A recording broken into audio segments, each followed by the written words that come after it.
This is real as scale. Hear me, no, man, and I'm representing for Black Luv UK. And I want the people that interest stay right there, because that's what they should, that's where they should stay. Hear me, no, man, it's the best channel. It's the best panel. Black Luv UK. We keep it that way. It's the winning boss. That is it. And you don't know it's your girl Team Flexi, and I'm here representing for Black Luv UK. And you know how we say winning, you know. That is it. Stay tuned.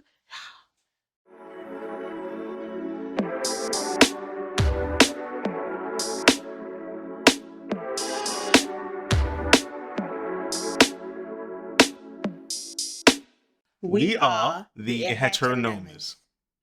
Hi, I'm Shireen Walker, And my name is Zach Walker. and we're from Northwest London. I was originally born there, but raised in Luton, and then back to London. Commuting's not for me. I'm originally from South London, but I grew up in the States in South Florida, and then came back in 2012, and been back for a long time. For what? Since then. Since then, yeah. Mm-hmm. We are now Williamies, and we're here on Black Luv UK. My name's Adnan, My name's Susha. and together We we're are the the Esafis. I'm originally born and raised West London, and I will always be born and raised in West London. I'm originally from Sierra Leone, but I live in Tottenham. I'm from Tottenham originally. Well, I'm Mark, and I'm from Birmingham. And I'm Myra, and I'm from Birmingham as well. So yeah, I'm Zarina. I'm 41 years old. And my parentage or heritage is Jamaican. Also a bit of Scottish in there as well. And I'm originally born in Camberwell, London. Grew up in Brixton with my mum, so South London, the house. So yeah, and yeah, I'm creative. I'm passionate about baking. I have a baking business. Anything that's creative. So I did fashion at college. I've done beauty. And I currently work with the NHS helping cancer patients. So I have a love for people. I'm passionate about helping people. And collectively, we are a blended family. So we have 5 children. My eldest is 23 and our youngest is 10 years old. So we've got 4 boys and 5 girls. So yeah. Oh, what did I say? 4 boys and 1 girl. Sorry. 4 boys and 1 girl. Math. It's too much children. That's why.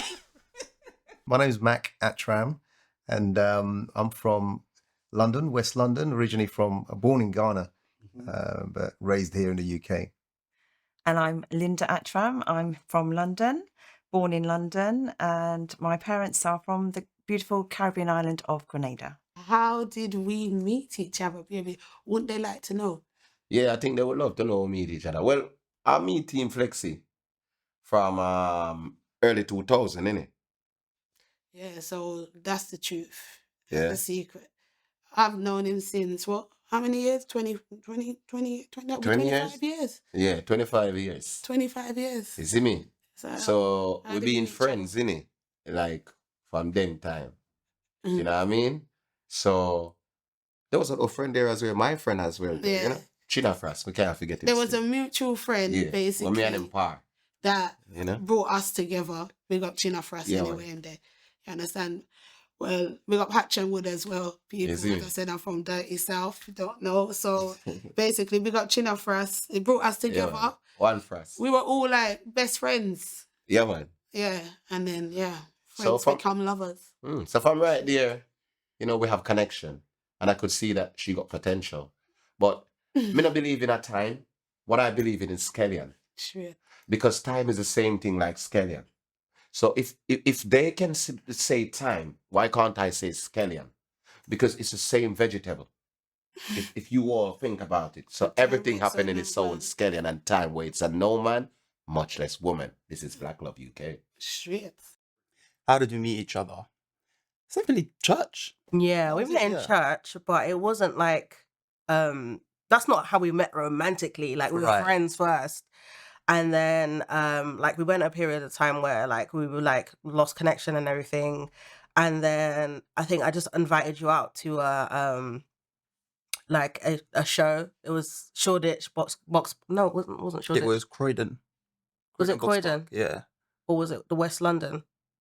Was the Croydon? Oh, the Croydon one came afterwards. Yeah, Okay, so yeah, the first yeah. one was Wembley. I think it was Wembley yeah, was the Box one. Park. Yeah. And that's like the first time I've actually been out with you, like together kind of thing. Like we'd usually be in like group settings, friends, that kind of thing. But then I was just like, oh, like let's go to this event. It's in your area. I'm going to support my friend. Shout out to Alvin. He's a dope presenter. And we kind of just that's when I first saw you in a light world. Just like it's almost like the light just shone on your face, and I was like, oh, this guy, he kind of fine. Like this guy. But yeah, that's kind of like how I want to say like we met and like saw each other like in that way, because I think before that it was like more of just like friends talking, and I always thought that you were a really cool person, but never like in that way where it's like our eyes are meeting and we're like into each other like that. Right. You know what I mean? Yeah, I think what's interesting is that so we were come to the same church, basically in the same environment, week in, week out. And for a couple of years we just didn't there was no interaction at all whatsoever. And then there was a sort of like, oh hey, how you doing? You know, Yeah. the little hello here and there. But then nothing really, like we didn't really have like proper conversations outside of church every now and again, but Yeah. it wasn't really anything. I'm not going to lie, my eye was glistening towards you a little bit before the Vox Park event. Right. But honestly, I don't think, because I valued our friendship, because by that time we had obviously developed our friendship, and I think I valued our friendship too much to try and almost to kind of ruin it. Because I know in the past when I've had female friends and maybe feelings got involved, very quickly that friendship just dissolved. Yeah. You know, Yeah. and I valued our friendship too much. I respected you as a person too much to try and kind of mess around with that. So I don't think, had it not been for our actual outing and actually spending that time together, we'd probably still be friends, to be honest with you. So True. yeah, I do like that story. Yeah. Yeah. I'm glad I took the plunge. We met at church. Yeah. So I started going to this is our old church. I started going to the church, and I think you were already part of like the media team at the time. Yeah, something. Yeah. So I think one of our first interactions, it was like I want to say it was like a book launch or something. Yeah, it was like a book launch. I was chatting to some others, and then I just see this weird girl with a camera. Why just was that weird? What made me? Because you were focused on me. I was like, Oh, what yeah, are because you I'm doing my research. I'm doing a reconnaissance. Yeah, you're doing your research. To be fair, there was Chizzy and one other guy that was actually scouting at the time playing. Yeah. You know this, we've talked about Yeah, it. no. It's fine. But yeah, I just remember her being this weird girl with a camera. Yeah, all up in his face. Yeah. And yeah, we became friends very quickly because we were just similar personalities and that sort of thing, and joke about the same things and have long conversations about all sorts of things. And yeah. That's it. I remember same thing, church. So where Cheze remembers me, the weird girl with the camera, I remember him. He had this one hat that to this day is so ugly. Like I was just like, I bruh. threw it away. He So threw it away for love. no, I threw it away because it was old and it was tattered. It was one of those like baker boy, newsboy hats. It looked nice on him. I just didn't like it. I just couldn't. No, it wasn't even the baker boy. It was the wool one, No, not no. the Nike one, the color. No, it wasn't that one. It's the baker. Are you sure? I'm telling you the one. It's the baker boy. Okay. So yeah. So how we met each other was we have this friend, a mutual friend, and she was trying to set us up for quite a while. Was she? Because she was telling you about me. She was telling me. But my thing was, she was showing me Femi's Instagram. Yeah. And that man was taking pictures up his nostrils. So I was like, why are you trying to say, well, it's giving no. No. Okay. So I was like, not my type, babe. So no. Then she had a party. We went to the party. And I can't lie. I was like, at that time, working out. So the shoulder is big. The abs are popping through. And I said, watch ya. But I didn't know it was him. So I was just like, oh, who is that? And she's like, that's the guy that I've been trying to tell you about. I was like, no, it's not. So I was just like, I came over, we were just talking and vibing. And I remember walking outside, and then my best friend was like, he's really feeling you, but we didn't exchange numbers. I'm like, well, clearly he's not feeling me that much. Yeah, when you're looking cute, you're like, huh? So I left, we didn't exchange number, Yep. and then I let you take it from there. Okay. So my version of events was our mutual friend. We were doing like a youth project. And I think we had finished our meeting, and she was just telling me about her friend who looks amazing and whatnot. And then Don't forget the part where she said I have abs. Sorry, that's important. That's key. and so I just went and pre the Instagram course, and I was like, chai, hey. I was like, hey, this interesting. So gave through a couple pictures, and started liking a couple of the pictures just to get her attention, just start liking. And then eventually we just started talking, and agreed to meet at said friend's party. And we met, started talking. I think she was feeling me, but she's gonna pretend like she wasn't, but that's fine.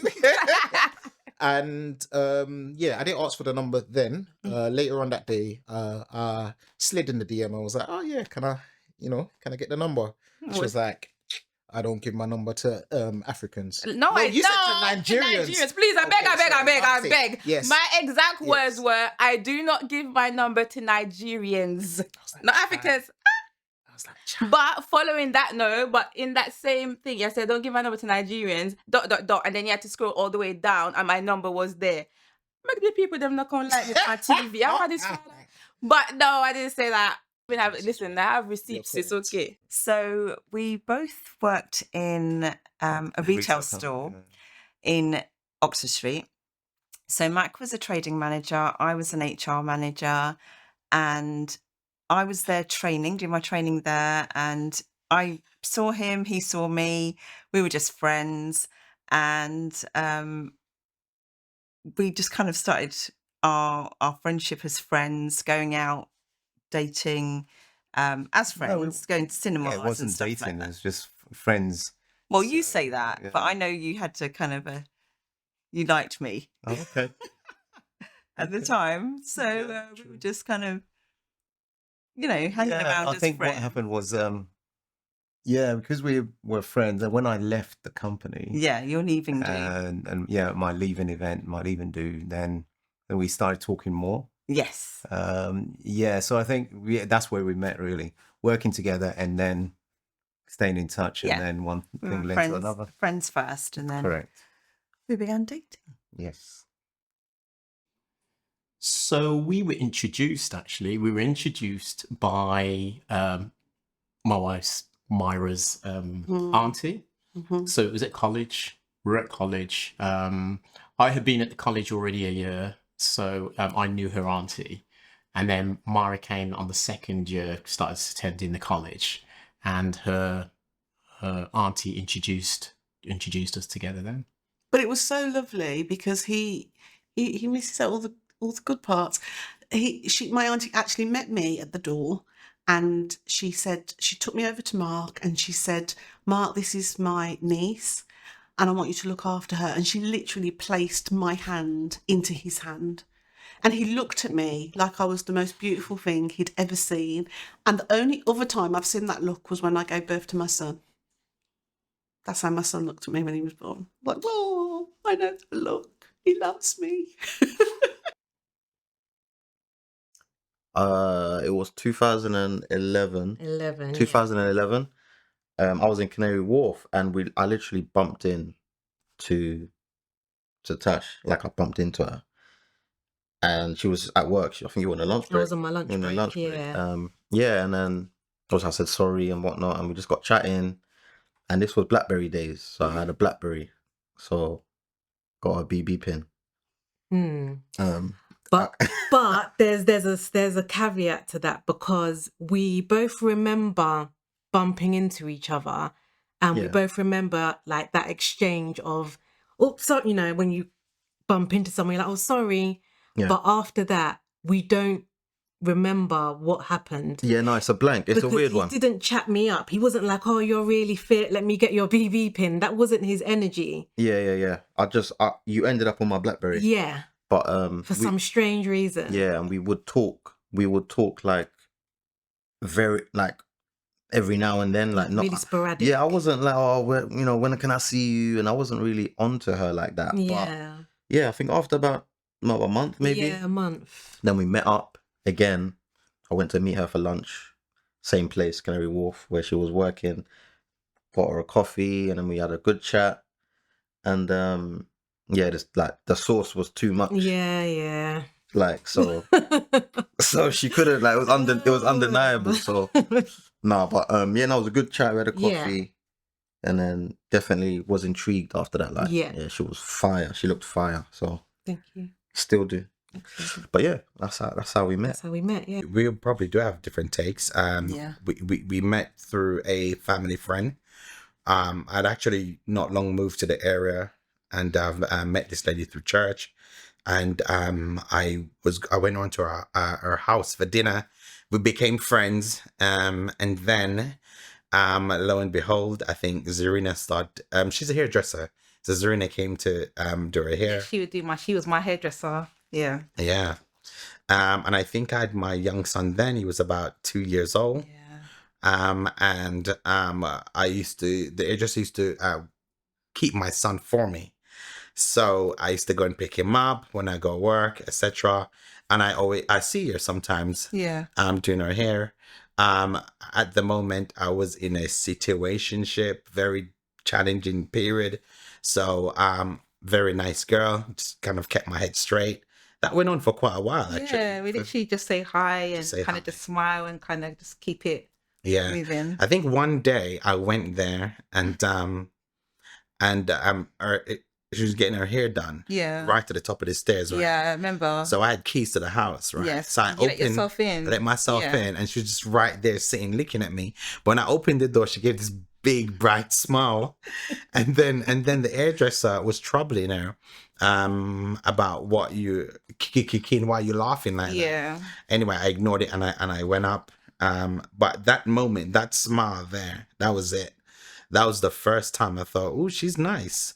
I think that's how it started. And then several months later, I think we began to talk just as friends. Yeah, literally just having some really good conversations about life. And I think we were going through a similar situation at the time in terms of spouse and partners. So we could really relate on a lot of the stuff. Past partners, yeah. So we could really relate on a lot of the stuff we were going through. We both had boy children as well, so there was things that we could relate, how they were behaving, if they're being naughty, and just like kind of helping each other, I suppose, and encouraging each other as well through our situations that we were going through. So yeah. And I think fast forward, we had this home fellowship thing where we get together, we would eat, we'd read some scriptures and stuff like that. But it became a very big kind of social thing. So every Friday, everyone would come together. We'd get some fried chicken, some bread, some coleslaw. Everyone would chip in, and we'd probably be there till like 11 o'clock at night, right? Yeah. And I think that's how we got a bit closer. And then I think we you can tell them the second half of the story. Where do you want me to start? The Easter. Okay. So I'm a big food lover. I love my food. So I remember it was Easter time, and I think I had gone to work and come back in, picked up the boys, was at home, and I think we were talking on the phone. No. Was we talking on the phone? We were messaging. And I remember, I think I was saying, oh yeah, I'm hungry, blah, blah, blah. And he was like, oh, he's cooking some fish. He's cooking ackee and saltfish and stuff like that. I was like, oh, that's really nice. And did you say to me, oh, you're going to... No, you asked for some. No, and I asked for some. But jokingly. I just said, oh yeah, I want some food or whatever. And then I think probably like I messaged to you messaged me, so I sent you my address. Yeah. And probably like about an hour or so later, he was at my door. Food. And not only was he at my door, he had food at my door.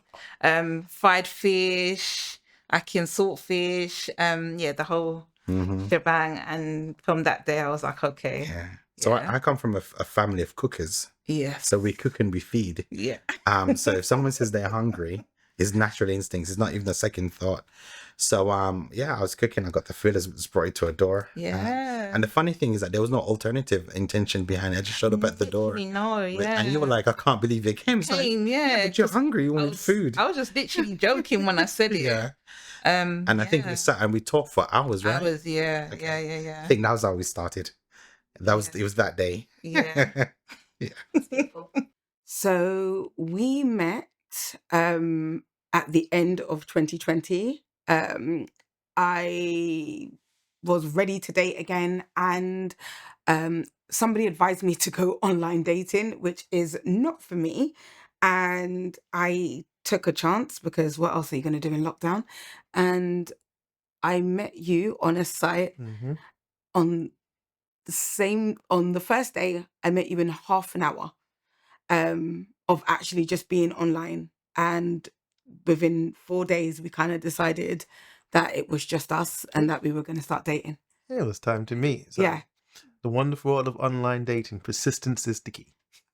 I think it's only purely because we realised, especially when we got to know each other, without online dating, there is no way our paths would have crossed. No. Yeah. Different world, different different views, directions. Yeah. So I'm glad that I met you. I'm glad I took a chance and said yes, and I'm glad that we went on a socially distanced date. Yeah, been a fun ride ever since. Yeah, it has. Wow, that's beautiful. 4 days. Yeah. Well, she was on 4 days. Yeah, I was on for 4 days because I was on much longer than that. I was getting nonsense in my inbox, and I was like, "Yeah, this is not for me. You lot need Jesus."